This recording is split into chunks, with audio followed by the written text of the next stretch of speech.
Today I need you to embrace what comes hard. Today I need you to accept the challenge. Today I need you to fall in love with the process. There will be plenty of opportunities to get discouraged, to lose your passion, and think that it's not meant to be. But if you're going to reach your destiny, you have to have a made-up mind. If you give up after the first time, or the 5th time, or the 30th time, what that really means is you didn't want it bad enough. There should be something you're believing for that you are relentless. You are not moved by how impossible it looks. You're not discouraged by how long it's taking. You don't give up because people told you no.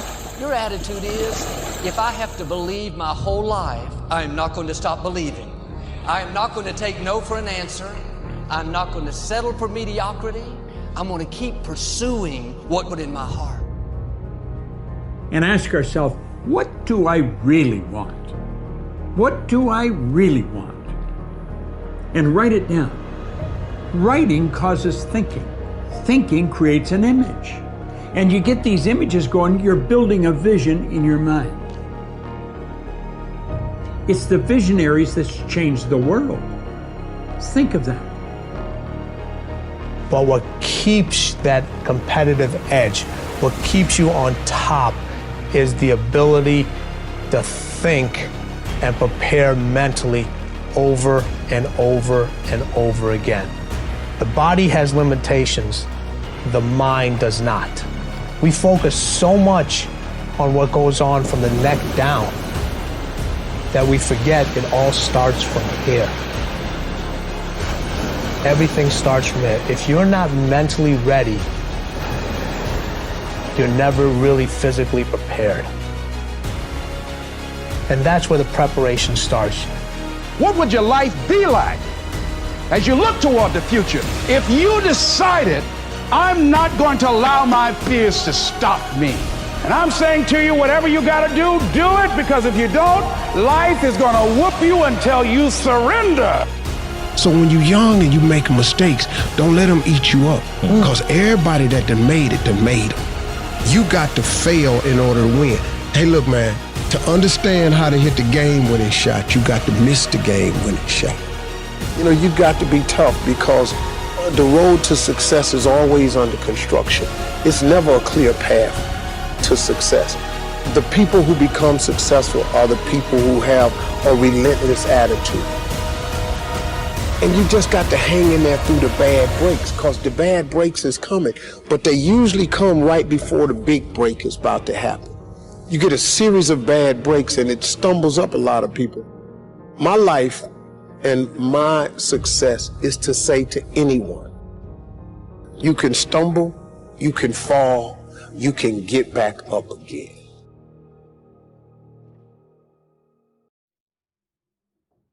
No matter what you face, no matter how bad it is going to be, when there is a challenge,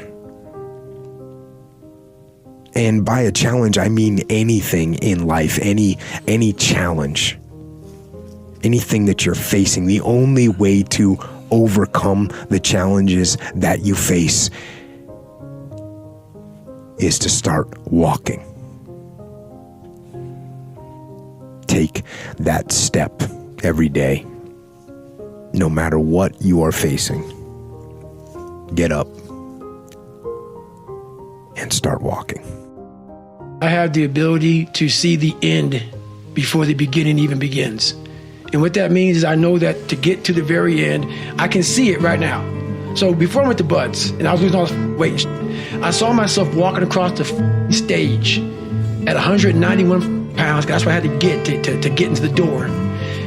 I saw myself 6 months, a year later, whatever's gonna take me to do it. I saw myself walking across that stage, getting that certificate of graduation from Buds.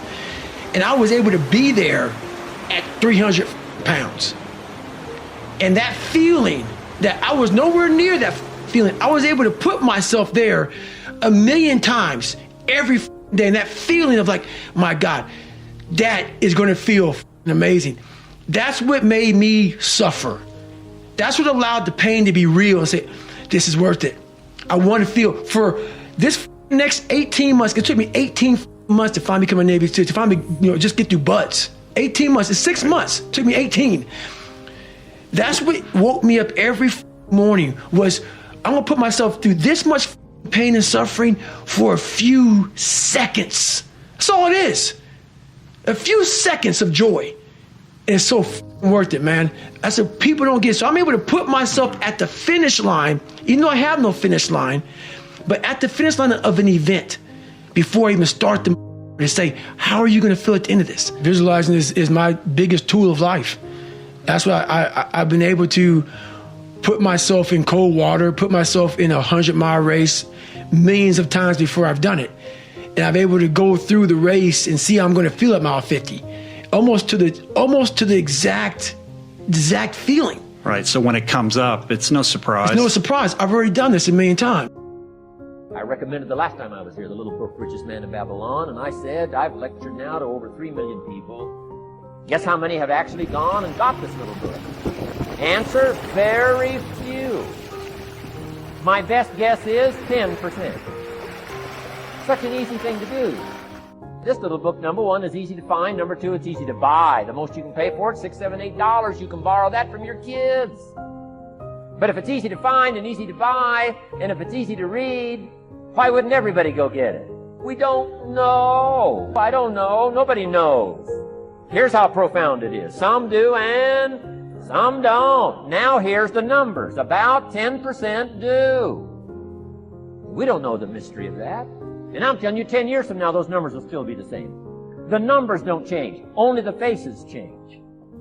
I used to belong to the 90% who couldn't be bothered even if it was easy. How many people have a library card? Answer, 3%. 97% couldn't be bothered. Guy specializes in happy hour, but he doesn't have a card. And now readily and quickly blames the government and blames his company and blames the pay scale. Here's my advice to you today. Walk away from the 97%. Don't talk like they talk. Don't go where they go. Don't act like they act. Don't specialize in what they specialize in. Throw away the blame list they cling to. You got to be consciously conscious today because your environment can hypnotize, mesmerize, and paralyze you. The other thing is, take full responsibility for your life. Oscar Wilde once said, responsibility is what we expect from somebody else. This is very true. Most people dread accepting responsibility. That's just a fact of life, and we can see it in operation every day. We can see ourselves getting hot under the collar when the dentist keeps us waiting, and we're sitting there reading old magazines when our appointment was 30 minutes ago. And we don't stop to think that we forgot to mail in this month's mortgage payment.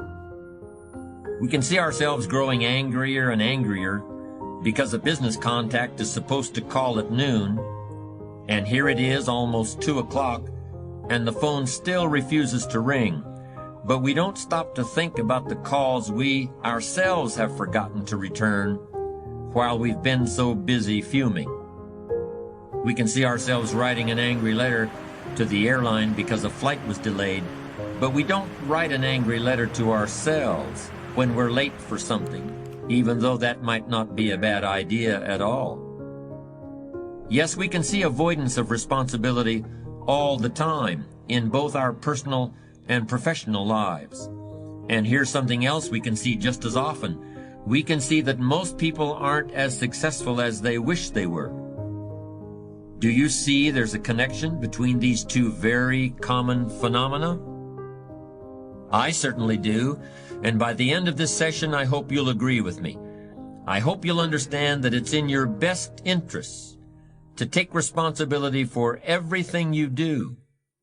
But that's only the beginning. I'm also going to suggest that many times it's even best to accept responsibility for the mistakes of others, especially when you're in a managerial or leadership role. I can hear you saying, what? Accept responsibility for someone else's mess-ups? Why would I want to do something like that? Well, that's a fair enough question, and over the next few minutes, I'll try to answer it. one of my weak points in my personal life is I don't like technical stuff. So even though I have to be on Twitter and Instagram and Facebook, I don't care for that. So guess what? I find somebody who loves to do that. You know, I find somebody who has a strength where I have a weakness, and I partner with them. All you're trying to do is get to the goal. No one gets there by themselves. Everybody needs help. Now, when you know what you got going for you, be confident, not cocky. Managing your